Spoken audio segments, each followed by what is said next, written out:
Ryan just reminded me that it should be revisited. So perhaps it's the third time we look at it again. I haven't spoken about the Painlevé equation in a while, so it's always nice to come back to them. I've written the third equation there, and I'm assuming that at some point everyone has seen them, so I won't say much about what they are. But if you see me speaking about them, you know there's a sort of project that has been going on about trying to figure out transcendence properties of a solution. So let me write down the main question we're interested in.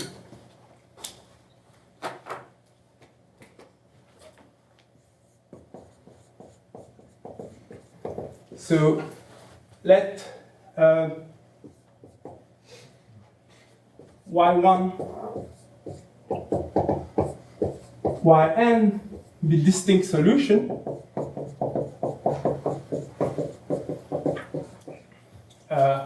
of the Painlevé equation.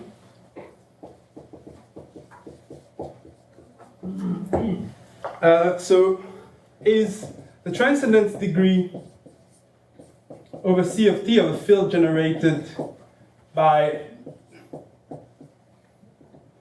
the solutions to n. So are the solutions and algebraically independent over C of t, where here I use to mean a tuple of solution. And so the past few years, maybe 3-4 years, we've made some progress on that when it comes to the other Painlevé equations. So we have for the first Painlevé equation,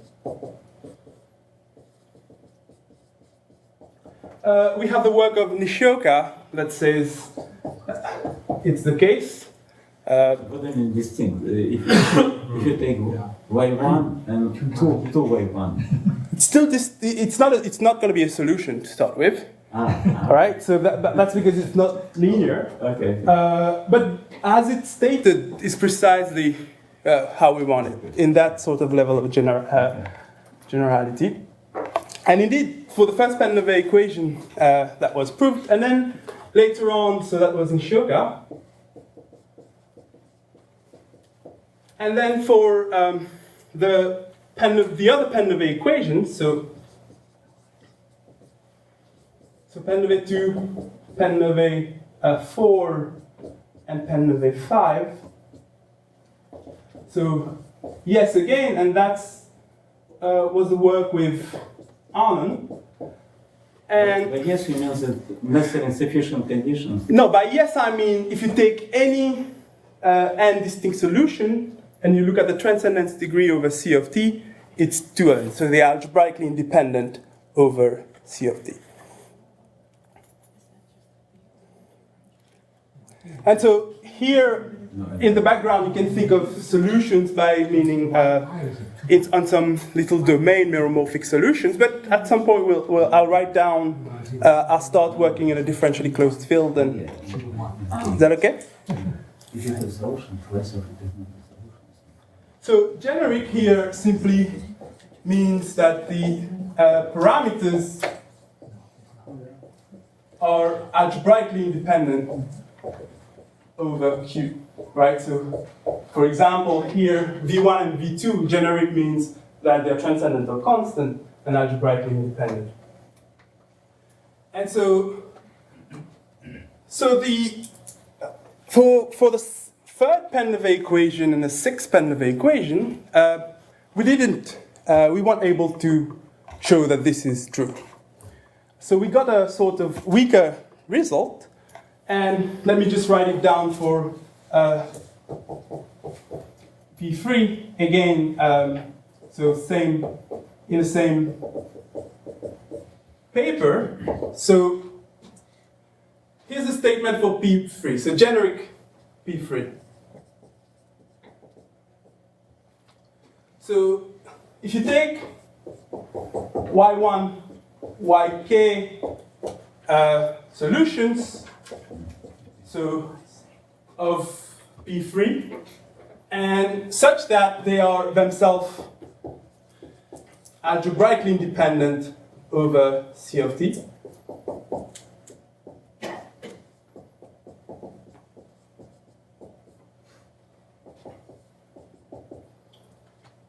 So if you take a tuple of algebraically independent solution, then for any other solution,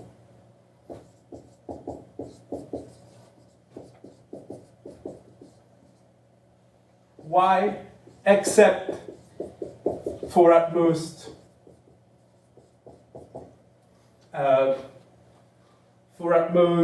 k.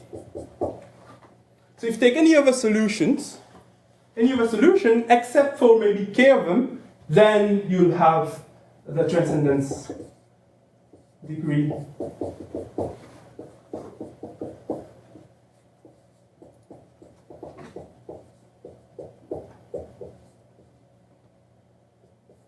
to be the one we want. Yes? Is the question true for n equals 1? I guess probably yes. N equals 1. P3 for n equals 1. So let me see. No, so that's the thing. So except maybe for one solution, all the others will be algebraically independent. That's exactly what we have.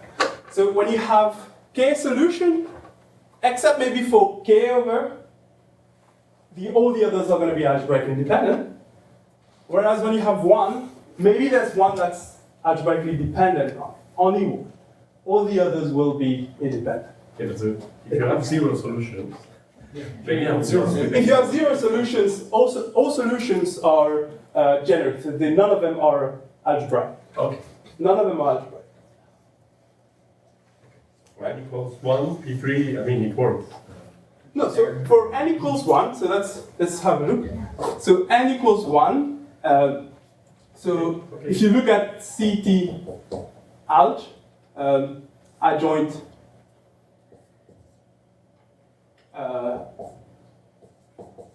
if you look at the algebraic closure, once you put 1, there can only be one element, at most. And then you use the fact that it's geometrically trivial to get that statement. All right? And so, at the time, this was satisfactory, and we didn't really think harder on that. And lately, I've looked again at them and tried to see whether we can really get the full independence. And so I want to talk a little bit about how this works. All right? So here I've been talking about solutions without making things precise. So let me start with my assumptions. So, yeah.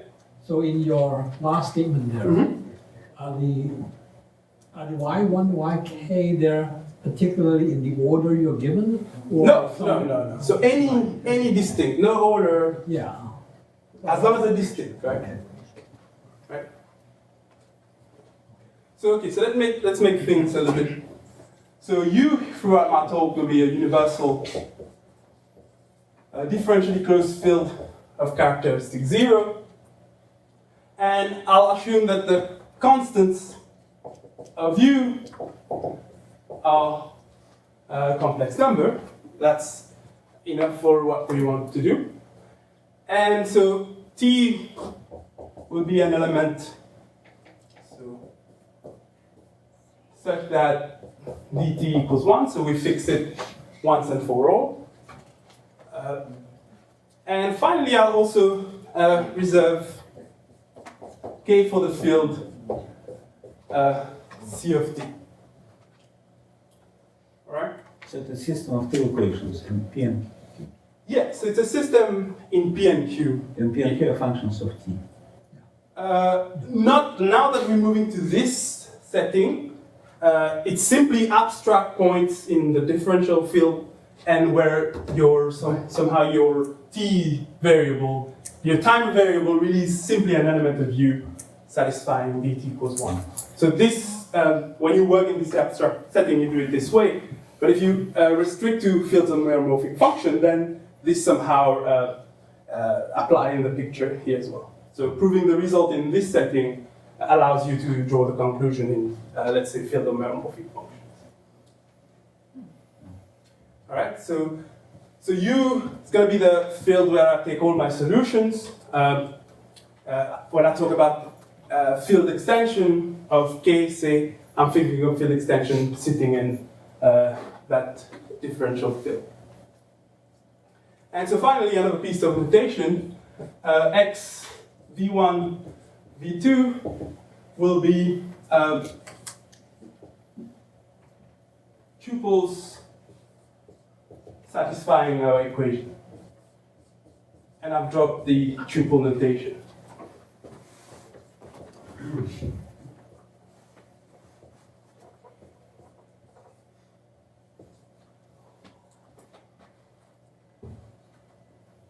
Right? Okay, so now when we proved this result, actually what we really did was we only had to look at the case n equals 1. We only had to look at one solution and then answer the question there. Answer the question whether there are over solutions that are algebraic over.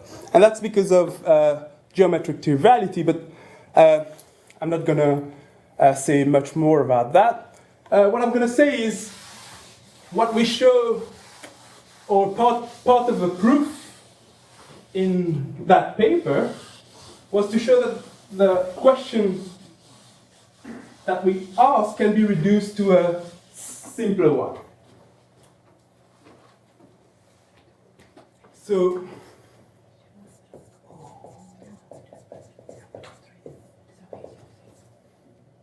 this is again in our paper. So a question, let me say the transcendence question.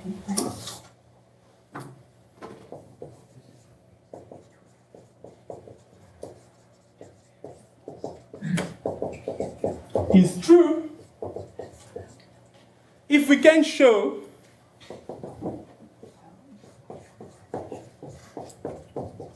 that there are no differential rational bijection on that set.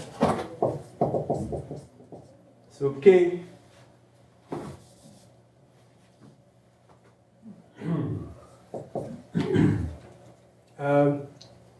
so hold on. Perhaps I should back up a little bit. So let's fix throughout the talk A1, A2 would be algebraically independent constant. So and XA1, A2 then will be the solutions of the Painlevé equation with the algebraically independent constant, so in the generic case. And K note is the field Q of A1, A2, T. So we somehow don't have to work over C of T. And all we have to do is work over K note, right? So transcendence question is true for X, A1, A2. That's better. If one can show that there are no K note differential rational bijections,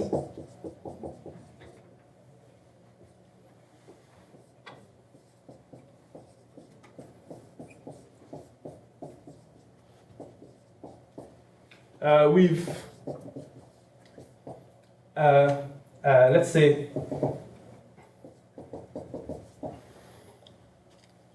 all right. So basically, the only obstruction to be algebraically independent is if when you take one solution and you're able to find another one that's so definable, if you want, over that solution. Yeah. Couldn't you get like a finite to finite correspondence? How so- do you get a bijection? So this sort of tell you already that you can't have a finite correspondence. So when you have one solution, you can only have one. So somehow, these two statements are somehow related. All right? And so usually you have finite, but to be able to get that, except for at most k, you need just a one to one, right? And so somehow, what I want to try to quickly mention in this talk is that now I've been able to show that you can't have k differential rational bijections on the set. And so usually doing such a task computationally is quite hard, but with the usual multi-theoretic techniques of working with generic points, we are able to reduce that problem to Riccati varieties, where it's much easier. So, all right, so. And can you say in a couple of words why from here you have that? All right, so you see, this is the key one here. So we have a property of that set of solution that was in the first paper with Anand, which says that this is geometrically trivial. Which says if you were to have independency among n elements, then already this dependency will be reduced to pairs. Right? So no sort of algebraic dependency can occur between pairs. And so now that if you know that this holds for the generic set like that, then all you have to do is check what happened in the case n equals 1. And in the case n equals 1, we notice that only one more element could be in there. There couldn't be more than that. And so now if you apply geometric triviality, it means if you have k elements, only k more could be in algebraic. Right? Okay.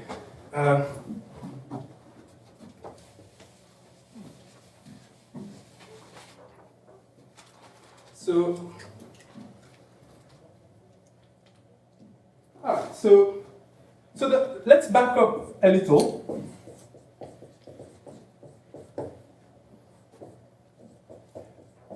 And let's look what is known about the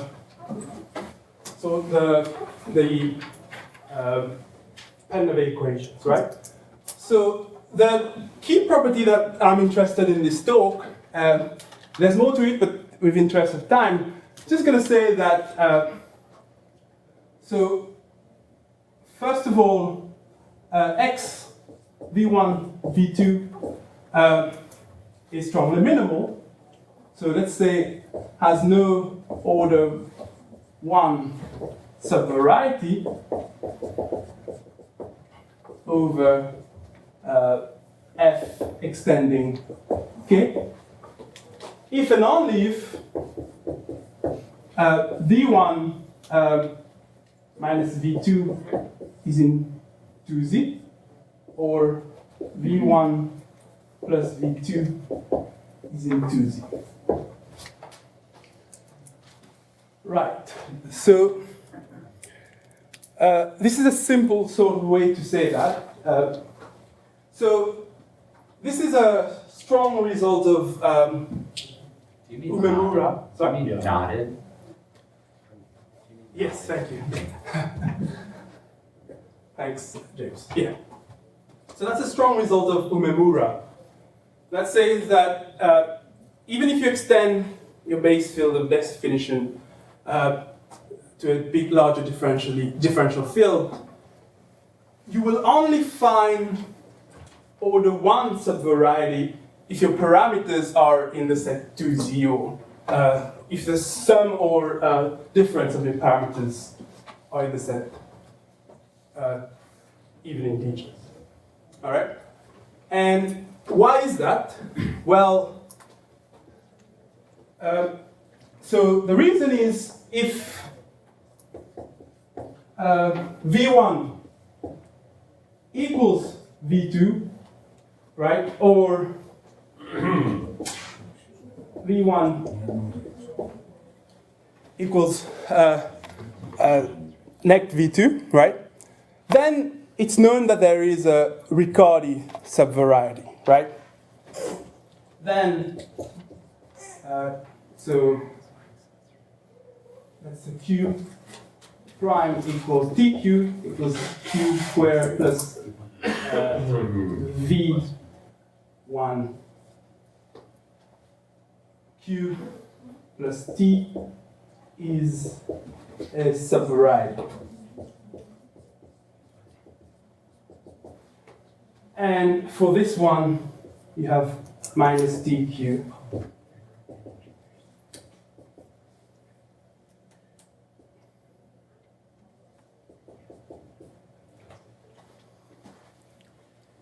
So it was known for a long time that when the parameters are the same, you had a first order subvariety. And then there's what's called Backlund transformation that allows you to somehow take these first order subvariety and transform them, if you want, into subvariety of these sets. So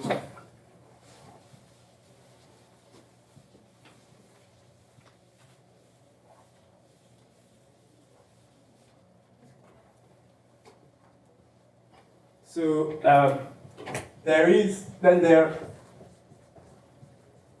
are a Backlund transformation.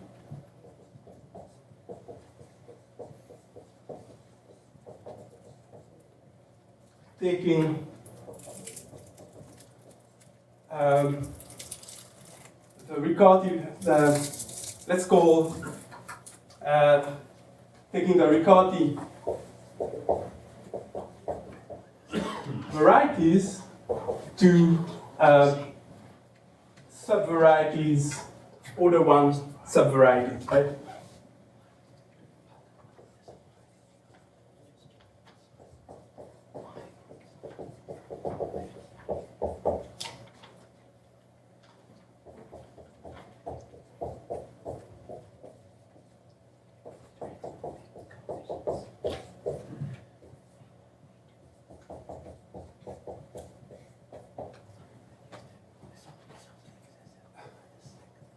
Question? Yeah, question? No, I'm stupid maybe. No, that's fine. How can the solution for the second last line on this board satisfy the equation on the last line? All you do was changing a plus sign to a minus sign, right? It's two cases. Two cases. So that's for when V1 equals V2. That's when. Because you said is a subvariety of. No, oh, sorry. Oh, okay, then that's what I read it wrong. So subvariety, right? There are also you can Okay. conjunction but just alternate. Respectively. Either it's a difference or. No, so here I'm saying, so this Riccardi variety can be transformed to Riccardi varieties in here, and this one can be transformed to Riccardi in this set. Right, so, is that okay? Yeah. All right. And so somehow, what the plan is so somehow what we're going to do now, we're going to try to reduce the problem of differential bijections to the Riccardi varieties. All right? So,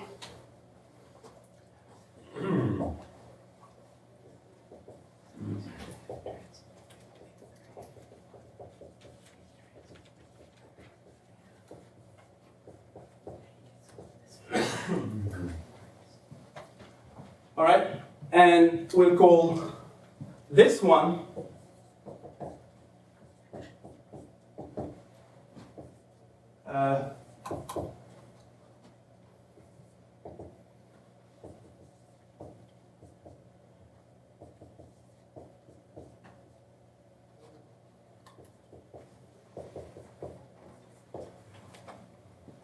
right. So my aim then will be to show how, if you had such a bijection, then by genericity of a parameter, you're forced to have bijection on those Ricardian varieties. And then using the Backlund transformation, you are forced to have bijection on this one. And then we can sort of rule out the existence of such bijections. All right?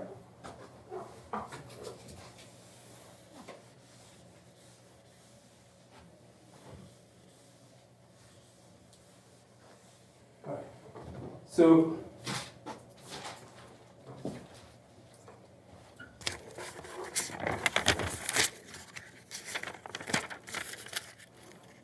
so there are no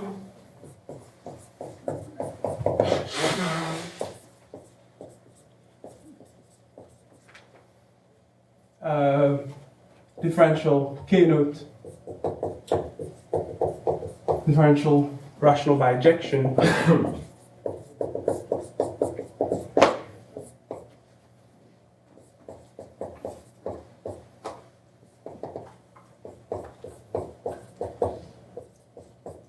over than the identity.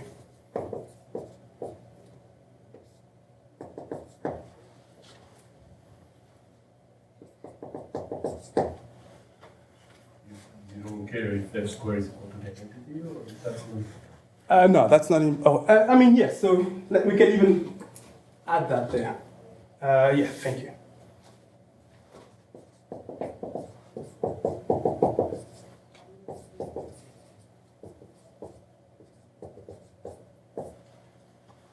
All right. So how does the proof go? So suppose we had subs.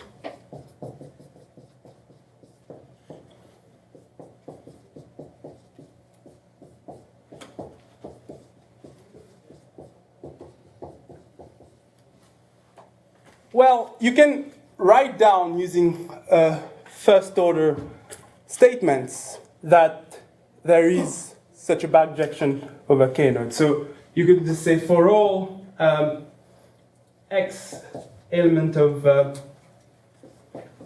A1, A2, there exists a y in the same set such that f of x equals y and f of y equals x. Now note that the f is over k node, so we should formally think of the parameter a1 and a2 appearing. There's also the time variable, which we somehow is not gonna be much trouble dealing with it. So this statement is saying that I have a bijection on the set XA node, and so we have a formula over the first order formula in the language of differential ring over Q of t. That's true of A1 and A2, right? So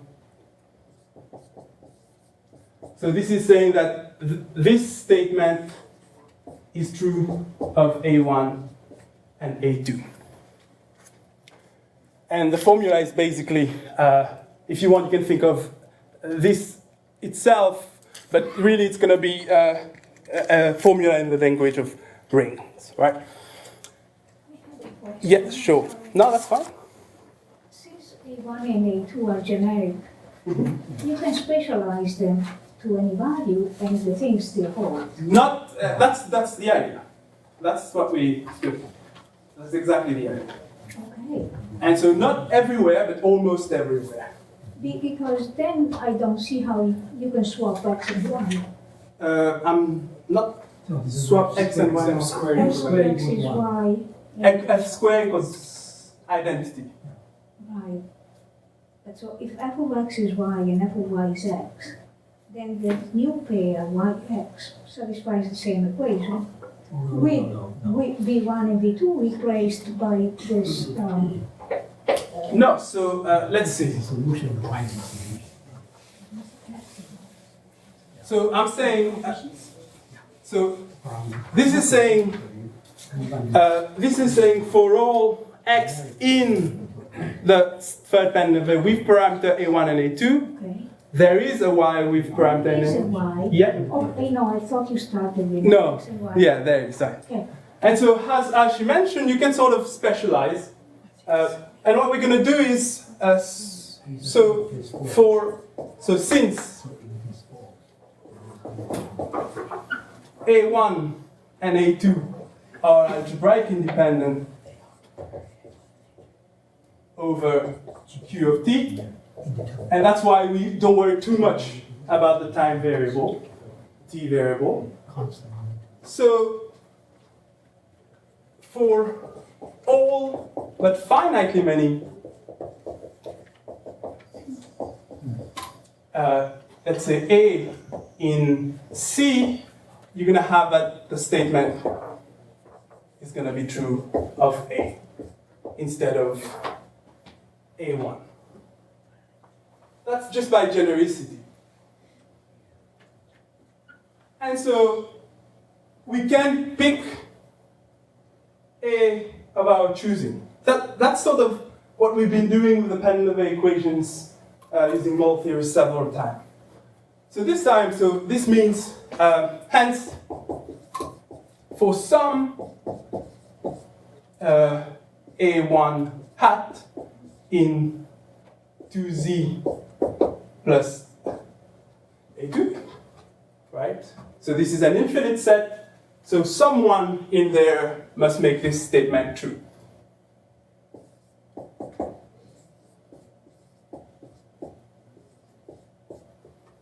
So this is saying the statement must be true when we sort of replace. And so what we have is, remember the map is A1 and 2. Now we have the map from A1 hat to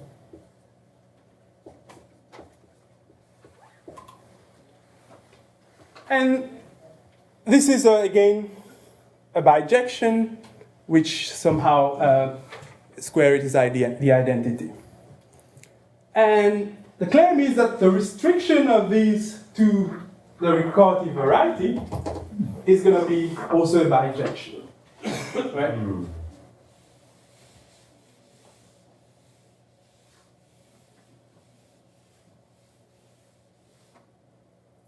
So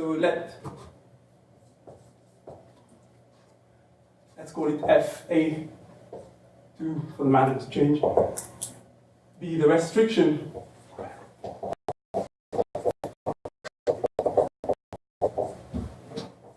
to the Riccati, well, the transform of a Riccati variety, the first order.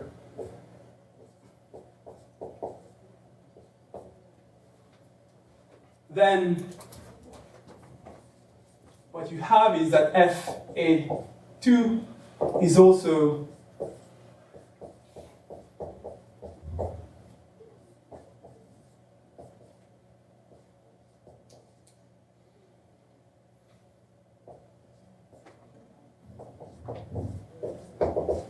so differential rational bijection with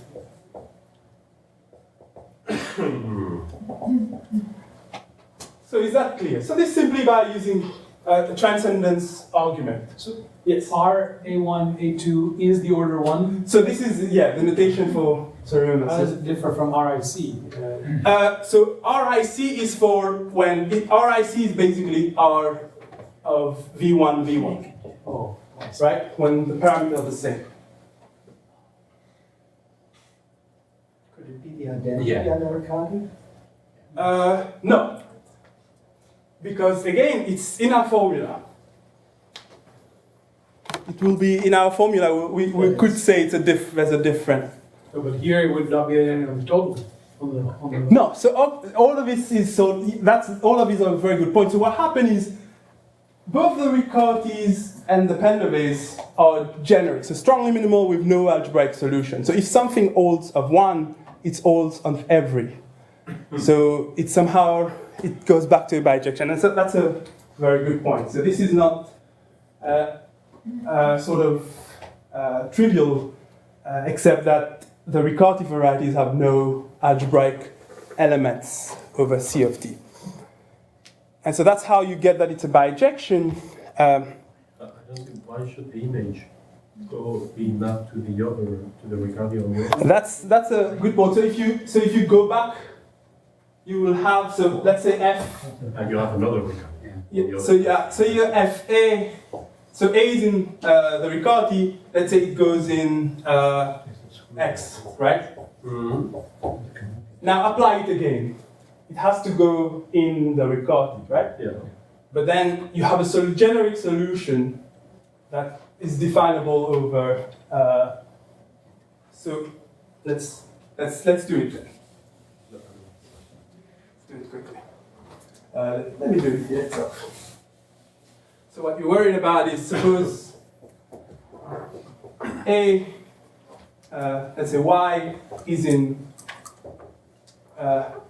or A1, A2, and Fy equals Z, which is in X, A1, A2, but not in the Riccati variety, right? Well, so F of Z is now Y. That's in our thing. So you have that Z is in K, Y. But this is an order 2 definable set, so the transcendence degree of y prime is 2, so it can't live in the transcendence degree 1. Yes? So is the way that you see it that it can't be the identity, something like you see generically the set of elements fit by the morphism can't be an order 1 subgraph, because generically there are no order. Yeah, exactly. So generically that's sort of a hands down argument, but generically you're saying that, and when you go there it still says the same thing because you don't have algebraic solutions. That's a way to say it, but that's a sort of hands-on way to write it down. And so you ended up, we reduced the problem to a bijection on these order ones. Now we can apply the Backlund's transformation, which allows you to go back and forth between that one and a Riccati variety. So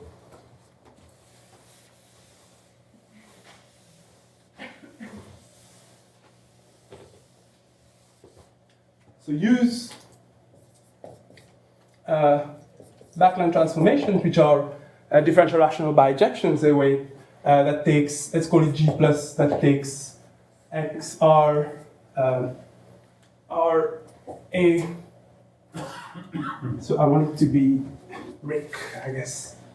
Yes, so Rick, let's say A, 2, R, A1, A2, hat.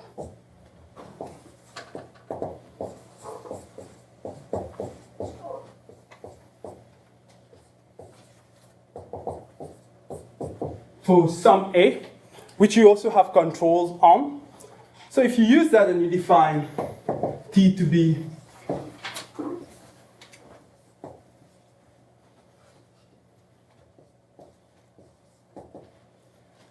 then you end up with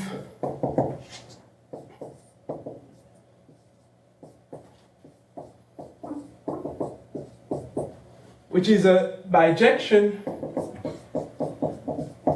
over, we have much more control over where it is over, but it's over, definitely over C of t, and you still have that t is identity. All right? So again, we started with a differential rational bijection on the Painlevé equation. we use genericity of parameters to get down to bijection on the first order subvarieties, and then we use the Backlund transformation to get us down to Riccardi, sort of bijection on the Riccardi variety. And so the next step then is to show that such can't exist. And it's not this one, so these ones are very sort of, you've seen that I haven't even looked at the equations. And now we're in a situation where we have if we had to, if we had to find out whether we had bijections on this, would be pretty hard. But now we have sort of, Rick here is simply given by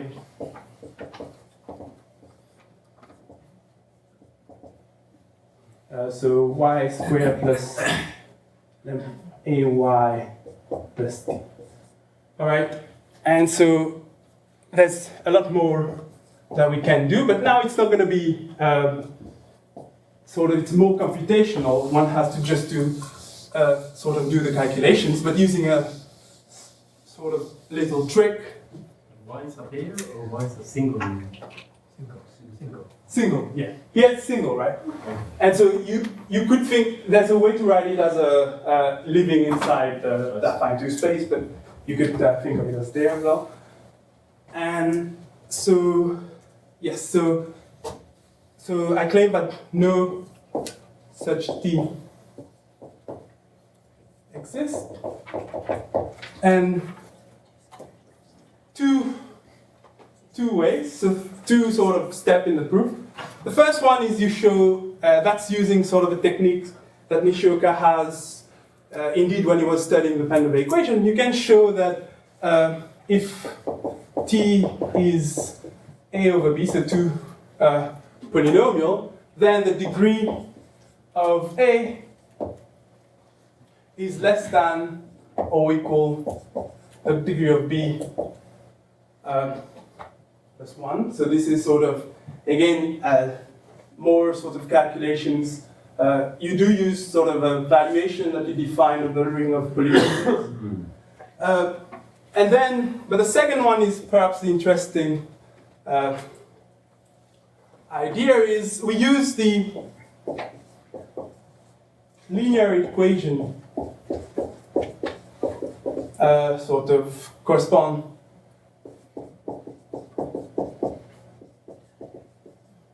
to Rick A. So it's of the form u prime prime minus c minus 1 u prime plus u equals 0. And so for all, what you have is for all elements of the Riccardi variety, you have a constant such that, let's say, y is u prime plus c. All right, so let me do that again. So what I want to do is fix two algebraically independent, fix two solutions, u1, u2, such that the transcendence degree over k, which is ct, is 4. So two generic solutions of your, mutually generic solutions of your linear equation. Then for all y in Rick A, there is a c in the constant such that you can write y as, let's say, u1 prime plus c u2 over u1 plus u2. All right. So so all these are solutions of your linear equation. So this guy is the solution to your linear equation. And there's a way to write solutions of Riccardi equation as the quotient, or if you want the log derivative of one of the solution. And so, but then you use the fact that Fy is also in the Ricordi. So you have that F of U1 prime plus C U2 prime over should be so U1 prime plus D U2 prime over U1 prime plus D U2 prime. All right. And then, given the first thing you proved, it's not too difficult to, by the degree argument, to rule out that such can exist. You can show that C must equals D in particular, so Fy should be Y, which is a contradiction. So remind me, F is rational? Oh, sorry, T, that's T. Ah, Oh, that's the. that's thank you. Thank you. All right, and